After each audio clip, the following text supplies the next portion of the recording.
জীবনটা তোমার হতে পারে, বাট সেই জীবনটাকে আত্মহত্যায় রূপান্তরিত করা বা নষ্ট করে দেওয়ার কোনো অধিকার তোমার নেই। হাই বন্ধুরা, আমি জিদ্দা। আজ চলে এলাম ছোট্ট একটি ব্লগ ভিডিও নিয়ে। সবাই কেমন আছো? নিশ্চয়ই ভালো আছো, আর আমিও ভালো। এই সৃষ্টির শ্রেষ্ঠ জীব আমরা মানুষ। পশু পাখি গাছপালা সবই তার সৃষ্টি। ওই যে গাছের পাতা, তার ইশারা ছাড়া একদম নড়ে না। এই ত্রিভুবনে সেই পাঠিয়েছে লীলা বহন করতে। কোনো এক মাতৃগর্ভে সৃষ্টির শ্রেষ্ঠ জীব হিসাবে তোমাকে পাঠানো হয়েছে। 10 মাস 10 দিন মা তোমাকে গর্ভধারণ করছে।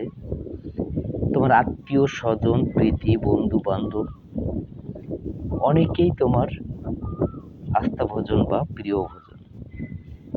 সেখানে জীবনে চলার পথে ছোটখাটো বা বড় অনেক সিদ্ধান্ত তুমি নিতে পারো।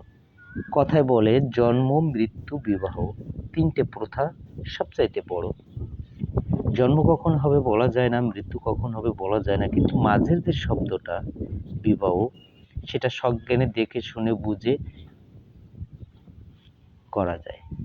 তেমনি এই জীবনে চলার পথে ছোটখাটো অনেক সিদ্ধান্ত তুমি নিতে পারো, কিন্তু তোমার জীবনটাকে শেষ করে দেওয়া, নষ্ট করে দেওয়া, বিলীন করে দেওয়া, যেটাকে আত্মহত্যায় রূপান্তরিত করার কোনো অধিকার তোমার নেই।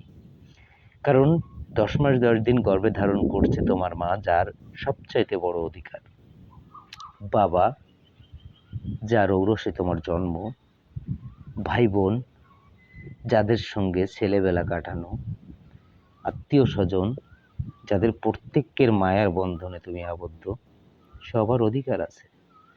কখনোই তুমি এমন সিদ্ধান্ত নিতে পারো না, আত্মহত্যার মতো মহাপাপ বা গোনা যেটাই বলো, এটা কখনোই তোমার পক্ষে সম্ভব নয়।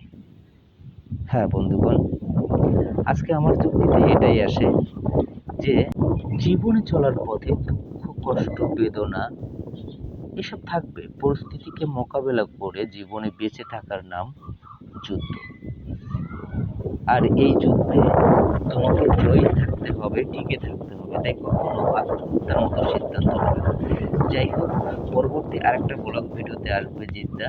সবার জন্য অনেক অনেক শুভকামনা রেখে আজকের ব্লগ ভিডিওতে ইতি টানছি। কেমন?